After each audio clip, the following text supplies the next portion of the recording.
Is my screen visible? Yeah, it's visible.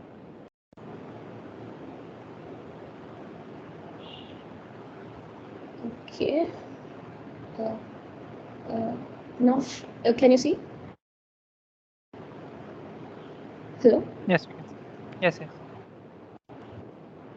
So coming to vehicle dynamics. So does anybody know what vehicle dynamics is? Like you don't have to know completely, but what do you understand from the term vehicle dynamics? Anybody? I hope this session will be as interactive as possible. Uh, so we could just talk to each other and learn stuff. Anybody?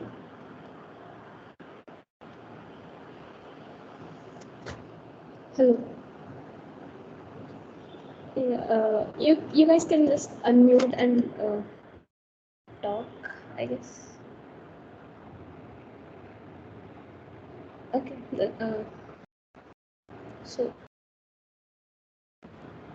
what is vehicle dynamics? Why do we study vehicle dynamics? Like when you start to learn something, these are the questions. Like what is it and why do we learn it? Can somebody just answer what is vehicle dynamics?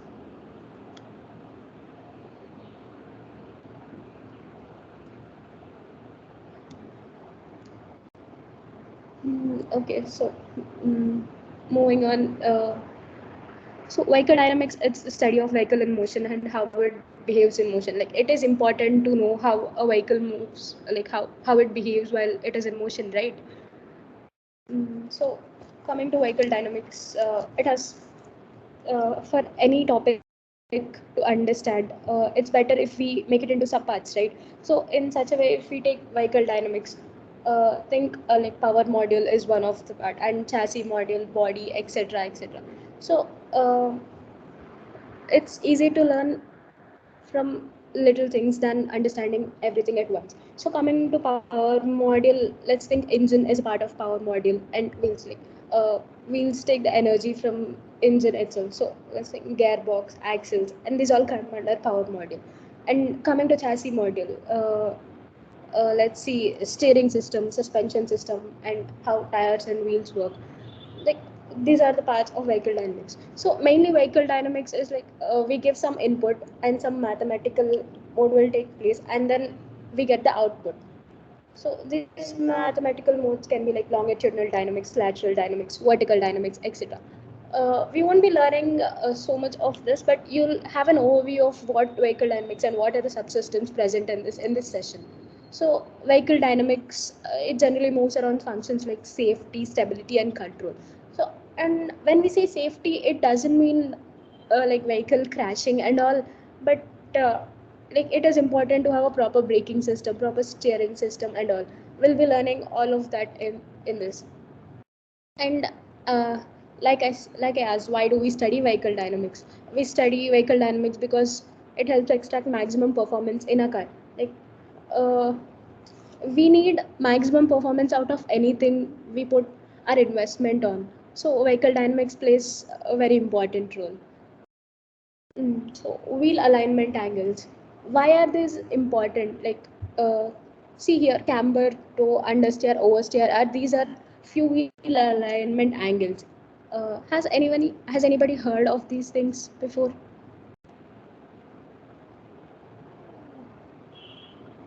Seems like nobody wants to interact. Just tell yes or no if you ever heard these terms. Hello? Okay. So, why do you think wheel alignment angles are important? Like, what do you think wheel alignment angle is? Like, with respect to what the wheel alignment angles will be there? Like, like everybody here is learning. Even I learned to tell this to you people, and you are also learning. Right? Just what do you think are the wheel alignment angles? Any idea?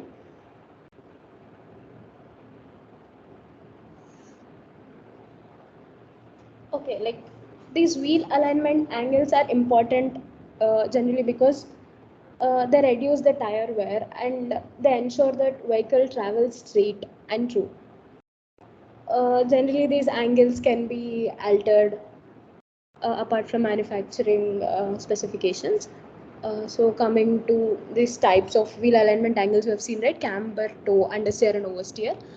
Coming to camber, it is the angle of the mounting of the wheels in relation to the vertical axis of the car.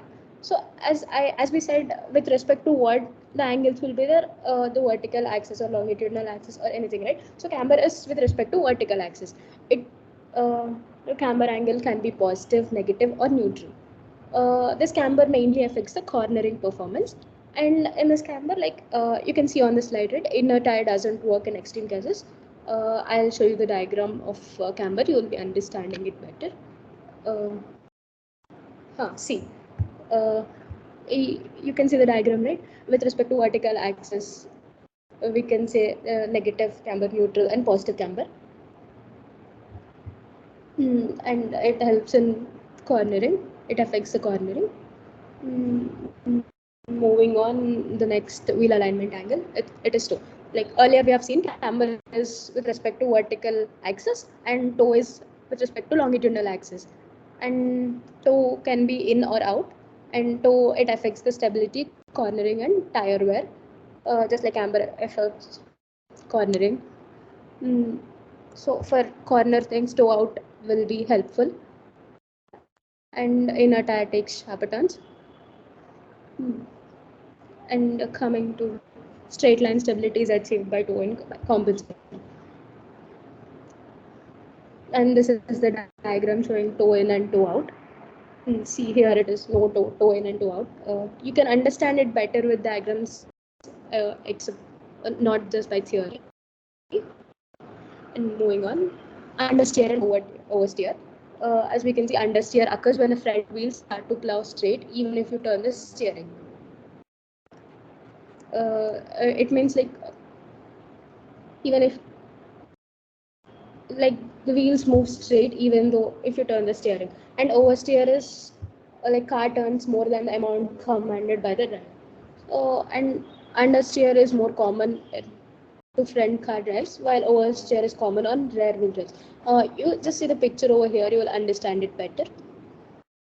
See, if normally the intended path is this, the yellow path, if it is understeer, the car goes that way, like it goes straight though we turn the steering, and here it even turns more than the input given by the driver. So this is the understeer and oversteer. So coming to braking system, we have learned about wheel alignment angles. We learned what is toe, what is camber, what is understeer and oversteer, and why are wheel alignment angles important? Because they reduce the tire wear and they help vehicle to move in straight line. And why wheel alignment angles, those three are the main wheel alignment angles. And coming to braking system. So what is a braking system? What do you understand from the term braking system? Anybody? Like you don't have to know everything, but just what do you understand from those terms? Braking system. What does a braking system do? We use scooties, bicycles, cars, right? What do we use braking system for? What do we use brakes for? Anybody? Everybody knows. I mean, you will be using, right? Just unmute and answer it.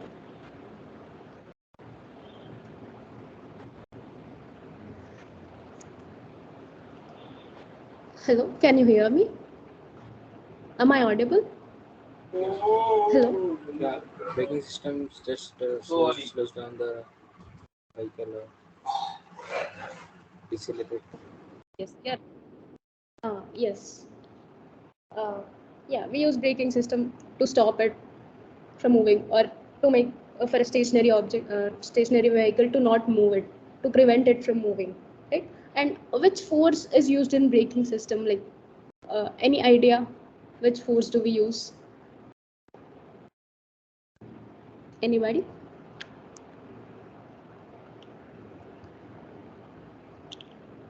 Okay, moving on.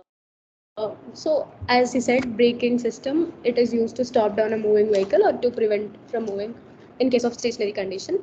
Uh, so yeah, it And as I asked, like which force is used, we use frictional force for braking systems. And braking system is really important. Like we spoke, right, like vehicle dynamics mainly deals with safety. Braking system takes important part for the safety. So braking system, it is used to stop down a moving vehicle, or and frictional force is used. And types of braking systems. We have these types of braking system, as you can see on the screen. Wood block brakes, rubber block brakes, drum brake. It has two types: internal expanding shoe, external expanding shoe, and disc brakes. We'll be looking at these pictures of types of braking system. Um, so this is how a wood block brake looks. Uh, and moving on, rubber block brake. It looks like this. Mm, Next, going to drum brakes. So this is how a drum brake looks, and drum brakes are the brake system with brake drums which rotate with the wheels. Inside each drums are brake shoes fitted with brake lightings, and here these pistons they press against each other, and they give the braking force required to stop the vehicle or prevent it from moving. And next, moving on to disc brakes. So this is how a disc brake looks, and a disc brake is a type of brake that uses the calipers to squeeze pairs of pads against a disc or rotor to create friction. This will create the friction force. Uh, and then, yeah, which brakes are better, drum brakes or disc brakes? Any idea? Anybody?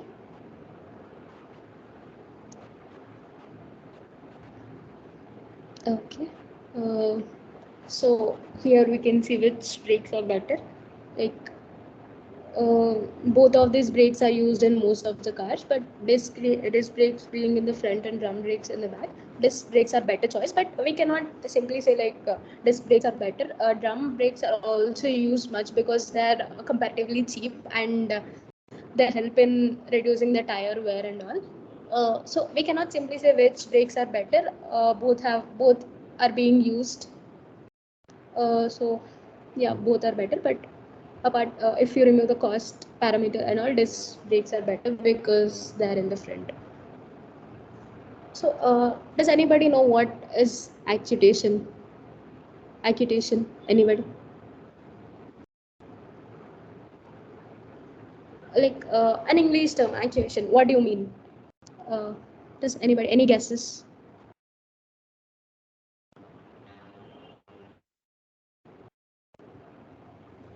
Hello, am I audible? Like yes or no would be fine, maybe. Hello. Yeah. So Converting sorry, I can't hear you. Can you please be louder?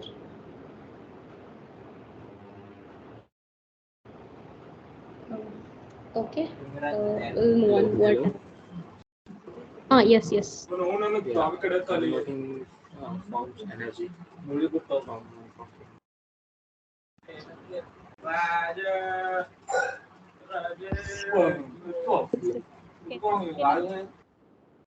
Be a little more clear. I can't listen. Okay. We'll just move on. What accreditation is? So generally, what an accreditation is, it is to put a vehicle or wheels into mechanical action or motion, like to make it move. Like we use an actuator to make vehicle move. So, as I said, an actuator is a part of machine that helps it to achieve physical movement by converting energy, often electrical or hydraulic, into mechanical force. So, actuation means to put it into mechanical action or motion. So, there are types of actuating methods, and mechanical, hydraulic, pneumatic are these types. We'll be learning what are these, and you'll be seeing the pictures of this. So, mechanical actuation system. So mechanical actuators are devices that transform the rotary presses movement to the entrance and a linear movement in the exit.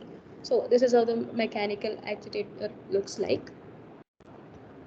So it helps the machine to put it into mechanical motion. So next, hydraulic actuator. So this is how an hydraulic actuator looks. It is generally used to change the fluid's pressure energy into mechanical energy, and it helps it in that way. It helps it put it in motion, and this mechanical motion provides an output in the form of rotary, linear, or oscillatory motion. So as you can see, this is how a hydraulic actuation system looks like, and this is mechanical actuation system. And moving on to pneumatic actuator, and this is how a pneumatic actuation system looks like. It generally converts the energy of compressed air or gas into mechanical motion. This regulates the final control elements. In hydraulic, we've seen it converts the fluid's pressure energy into mechanical. Coming to pneumatic, it converts the energy of compressed air or gas into mechanical motion. And this is how a pneumatic actuation system looks like. And then I guess we'll be learning. Okay, yeah. Does anybody know what an ABS is? ABS is anti-lock braking system.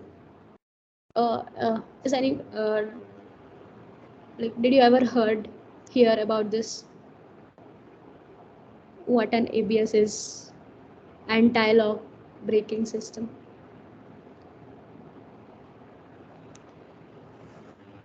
Okay, moving on. I'll be telling you as okay. So anti-lock braking system (ABS). An ABS is a safety anti-skid braking system. It helps the vehicle to not skid.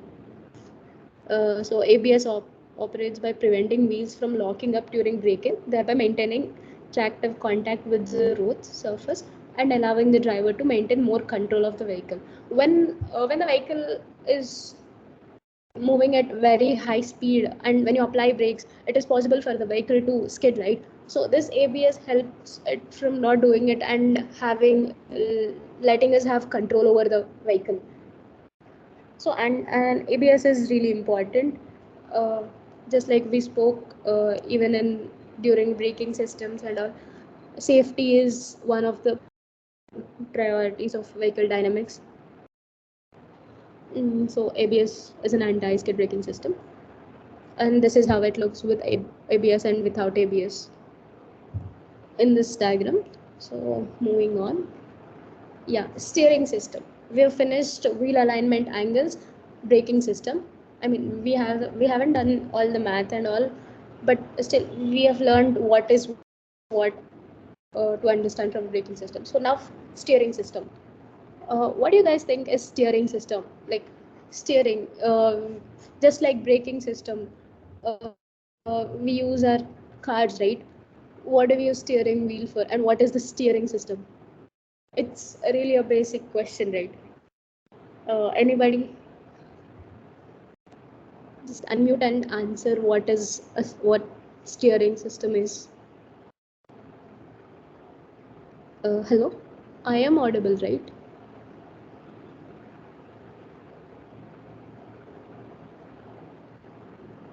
Mayur, am I audible?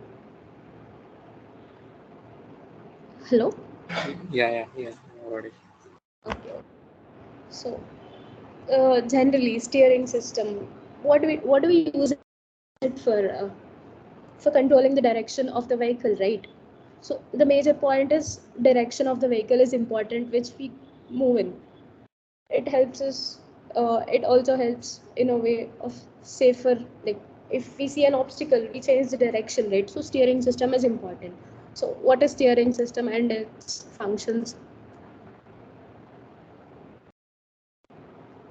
Okay.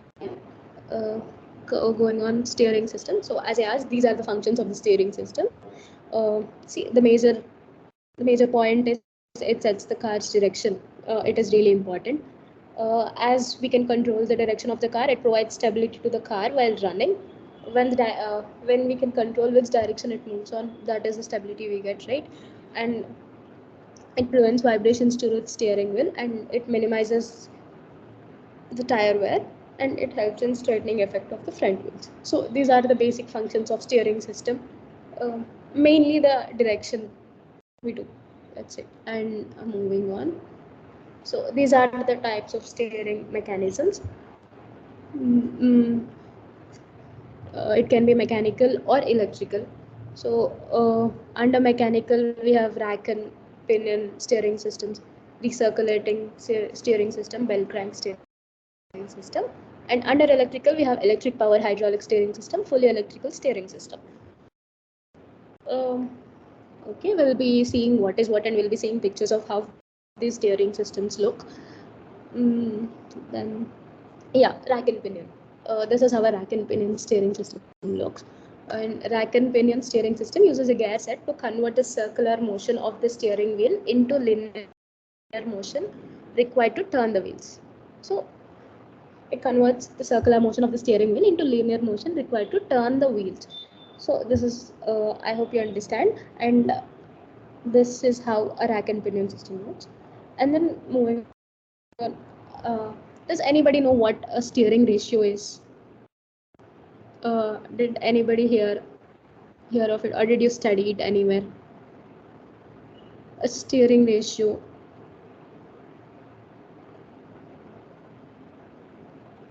Anybody?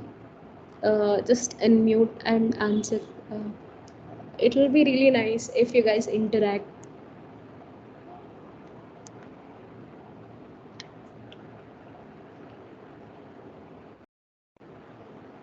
This is not any lecture like you had in online, right? Like it will be fun, knowing stuff, learning stuff by interacting with each other. Just unmute and say yes or no. It's fine if even if you say no.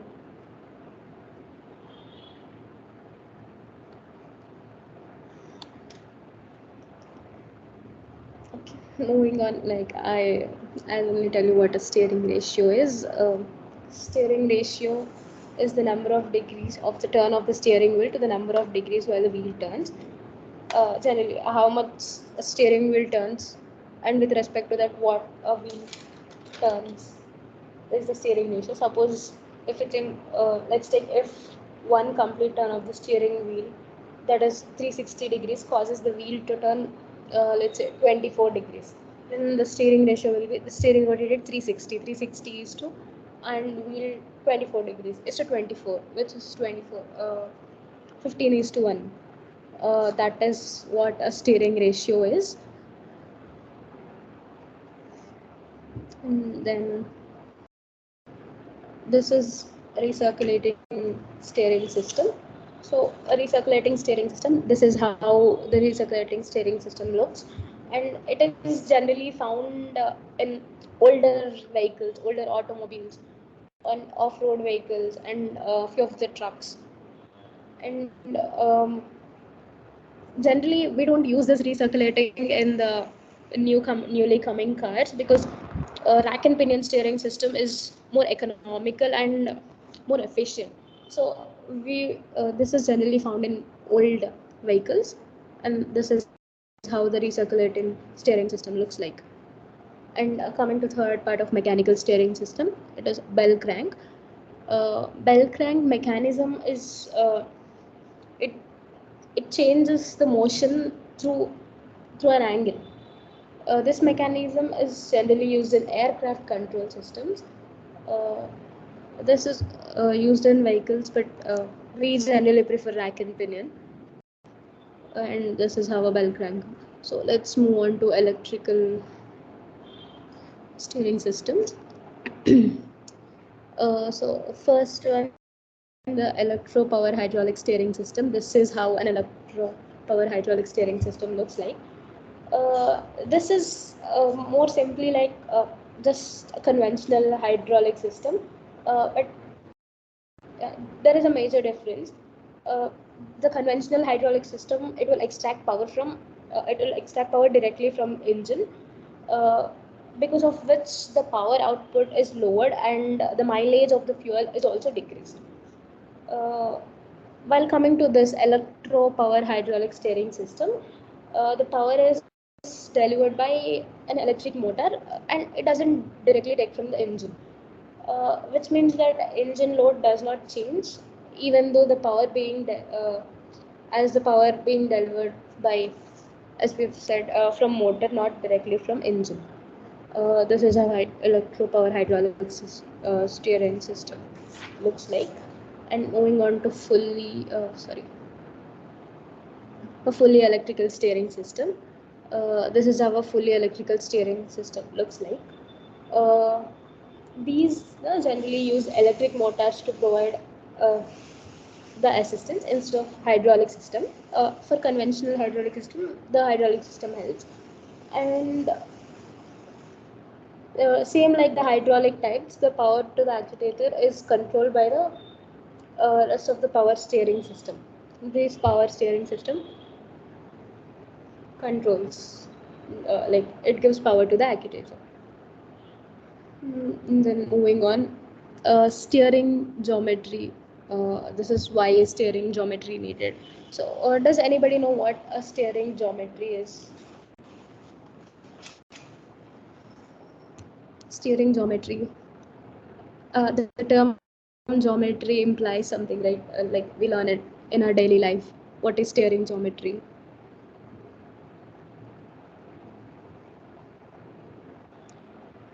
Okay, moving on. I'll be telling you what steering geometry is. Steering geometry is the geometric arrangement of the parts of the steering system and the value of lengths, angles within. Like from the geometry term itself, we know it's an arrangement and the value of lengths, angles in the steering system. Uh, okay, and these are types of steering geometry: Ackermann, anti-Ackermann, and parallel. So steering geometry is really important. And moving on, Ackermann steering. The Ackermann steering geometry is a geometric arrangement of the linkages in the steering of a car, designed to solve the problem of wheels on the inside and outside of the turn, ending to trace out circles of different radius. So this is how an Ackermann steering working looks like. The inner tire is rotating at different radius than the outer tire. Uh, these geometry of this is known as Ackermann steering geometry. Then moving on to anti-Ackermann steering. In anti-Ackermann steering, the inner tire does not turn as much as the outer tire with same input steering. So here also, just like Ackermann, this is rotating at different radius and the outer tire is rotating at different, but the inner tire does not turn as much as the outer tire with same input steering. As you can see, here is the diagram. And then coming to parallel steering. In parallel steer, both the wheels turn by the same amount with the same input steering. When in anti-Ackermann, the inner tire doesn't rotate as much as outer tire. Here, both the tires rotate at same input. So before this, why is steering geometry important? Why do we need it? Because it helps in increasing the life of tires and ensuring tires uh, abilities. Like when we know all this geometry and arrangement of parts in the steering system, we can make it to improve the tire lives and ensure vehicle stability. So and Ackerman, we have learned right here, inner tire rotates at different radius and even outer tire. Here in an anti-Ackerman also it does the same thing, but inner tire doesn't rotate as much as the outer tire with same input steering angle, and parallel it would. So difference between Ackerman and anti-Ackerman, it is that in anti-Ackerman we learned right, inner tire doesn't turn much with same input steering angle. In Ackerman, the inner tire in a corner turns more than the outer tire with same input. So that is the difference, and in both the cases, tires both have different radii of circle. And moving on, okay. So we're done with this for this session. In the next session of this week, we'll be learning we'll be having an overview of what suspension system is, and we'll be learning how to install add-on software. Will be okay.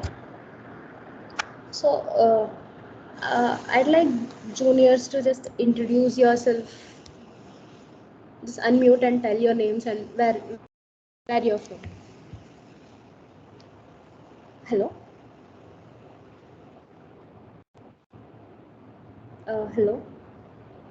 Uh, it'll be fun knowing each other. Just unmute and you're from.